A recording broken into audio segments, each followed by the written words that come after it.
هر وقت میخوایم به این بپردازیم عوامل دشمن وارد میشن. خب حالا این به چه دردتون میخوره؟ این چیز هسته‌ای خب آشوب برانگیزه، کشورهای دیگه حساس میشن. خب چرا حساس میشن؟ هسته‌ای استاندارد صنعتی ما رو بالا میبره. یه کشوری که میخواد پیشرفت کنه، از جهان سوم بیاد جزو جهان اول بشه، خب استاندارداش باید بالا باشه، در حد استاندارد جهانی باشه. هسته‌ای یکی از اون قسمت‌های از علم و فناوری است که میاد استانداردها رو بالا میبره، دقت اندازه‌گیری رو بالا میبره. آیا مردم ایران نمیخوان ما به فضا دست پیدا کنیم؟ نمیخوان ماهواره‌های ایرانی رو ما بالای جو داشته باشیم؟ مردم هویت ملی رو دوست دارن، ایرانی بودن رو دوست دارن. خب چرا ایران نباید دست به فضا داشته باشه؟ خواهی فضا نداشته باشیم مخابراتمون مختل میشه، معادنمون رو نمیتونیم کشف بکنیم، نمیتونیم محیط زیستمون رو کنترل بکنیم.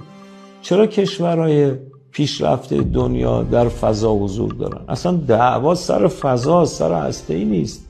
هی به مردم بگیم مواظب نون شبتون باشید. خب اگر رفتی سطح فکری رو در حد نون شب آوردی پایین، میشه روزی یه نون بدیم بخوری سیرچی بسته دیگه. لباس میخوای چیکار؟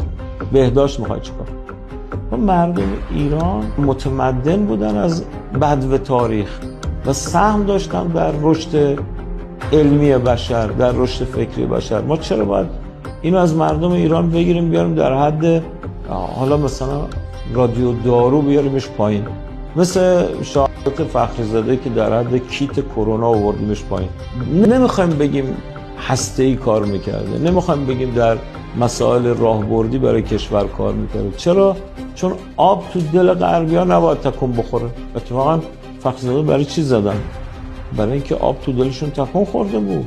شما اگه ماهواره بخواید بالای جو نگه دارید، این ماهواره ها کجا باید سخت سازی پرتویی بشن؟ هسته‌ای این کار میکنه. یعنی راکتور داشته باشی تو کشور، اجزای ماهواره تو همینجا تست میکنه. با راکتور انرژی هم تولید میکنه، برق هم تولید میکنه. خب مگر ما برق نیاز نداریم؟